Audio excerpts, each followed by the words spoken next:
Hi friends, இன்றைக்கி நம்ம கடையிலலாம் வாங்குற மாதிரியே சில்லி சிக்கன் வீட்லேயே நம்ம எப்படி செய்கிறதுன்னு பார்க்கலாம் வாங்க. இதுக்கு நான் வந்து 1/2 கிலோ பிராய்லர் வாங்கியிருக்கேன். பிராய்லர் வந்து நான் அதிகமாக எலும்பு பீஸ் இருக்க மாதிரி தான் வாங்கியிருக்கேன். இதை நல்லா 2-3 தடவை நல்லா வாஷ் பண்ணி எடுத்து வச்சுக்கலாம். இதில் 1 ஸ்பூன் அளவுக்கு இஞ்சி பூண்டு பேஸ்ட், 1.5 ஸ்பூன் அளவுக்கு வரமிளகாய் தூள், 1/4 ஸ்பூன் அளவுக்கு மஞ்சள் தூள், 1 ஸ்பூன் அளவுக்கு மல்லித்தூள் சேர்த்துக்கலாம். இது வந்து காரத்துக்கு தகுந்த மாதிரி அவங்கவுங்களுக்கு தேவையான அளவுக்கு நம்ம ஆட் பண்ணிக்கலாம்.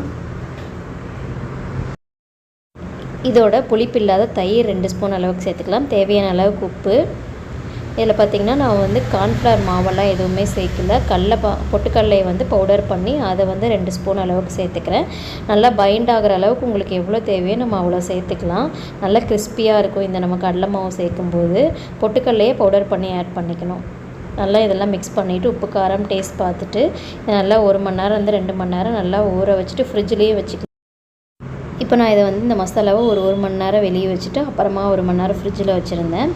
இப்போ வந்து நம்ம ஒரு 2 மணி நேரம் கழித்து பொரிச்சிக்கலாம். ஒரு கடாயில் தேவையான அளவுக்கு எண்ணெய் ஊற்றி எண்ணெய் நல்லா சூடானதுக்கப்புறம் கொஞ்சம் கொஞ்சமாக போட்டு நம்ம பொரிச்சு எடுத்துக்கலாம்.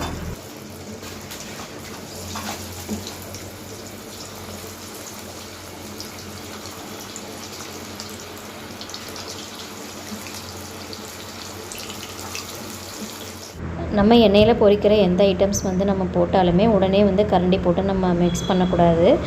போட்டு ஒரு 2 நிமிஷம் கழித்து நம்ம இந்த மாதிரி ஒரு சிக்கூசி மாதிரி இருக்கும், அதை வச்சு நம்ம திருப்பி விட்டுட்டு அப்புறமா வந்து கரண்டி போட்டு நம்ம எடுத்தோம்னா மசாலாலாம் பிரியாமல் உதிராமல் இருக்கும். நம்ம சாப்பிட்றது